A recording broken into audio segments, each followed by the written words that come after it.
कोदोको मिठो र सजिलो सुप बनाउने तरिका।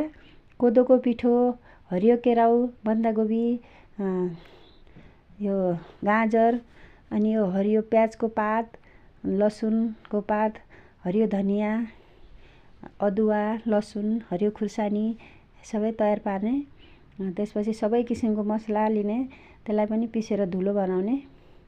त्यसपछि एउटा कराईमा तेल तताउने अथवा घिउ तताउने। मलाई घिउमा भुटेको मनपर्छ, त्यही भएर मैले घिउमा भुट्दैछु कोदोको पिठोलाई। अनि यसलाई राम्रोसँग भुट्ने। राम्रोसँग भुटिसकेपछि यतिको राम्रोसँग भुटेर अनि यतिको कलर आउँछ। यसको कलर आइसकेपछि यसमा काटेको हरियो खुर्सानी, लसुन र अदुवालाई पनि भुट्ने राम्रोसँग। त्यसपछि यसमा केराउ राखिदिने। केराउको दानाहरूलाई पनि राम्रोसँग भुट्ने। त्यसपछि भुटिसकेपछि पानी राख्ने आवश्यकता अनुसार। पातलो खाने मन छ भने धेरै पानी राख्ने, बाक्लो खाने मन छ भने अलिक कम पानी राखेर यसलाई चलाउने। नचलाएमा यसमा डल्ला बन्छ, चलाउँदै जाने। त्यसपछि यसमा आवश्यकता अनुसार मसलाहरू राख्दै जाने। मसला राख्दै चलाउँदै जाने। चलाउँदै जाँदा यसपछि यो उम्लिन्छ। नउम्लिँदासम्म चलाउँदै रहनुपर्छ यसलाई। अब यो उम्लिसक्यो।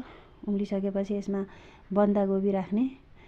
त्यसपछि यसमा यो बन्दाकोपी राखिसकेपछि यसमा यो गाजर पनि राख्ने।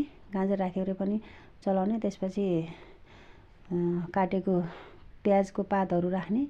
प्याज राखिसकेपछि यसमा राम्रोसँग चलाउने। चलाइसकेपछि यसमा स्वादअनुसार नुन पनि राख्ने। नुन राखेर 5 मिनट जति पकाउने यसलाई। अब यो पाकिसकेको छ।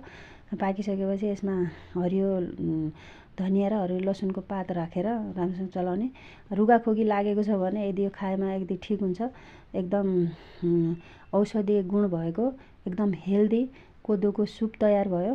भातसँग अथवा रोटीसँग जेसँग खाँदा पनि हुन्छ। यो त्यत्तिकै खाँदा पनि हुन्छ।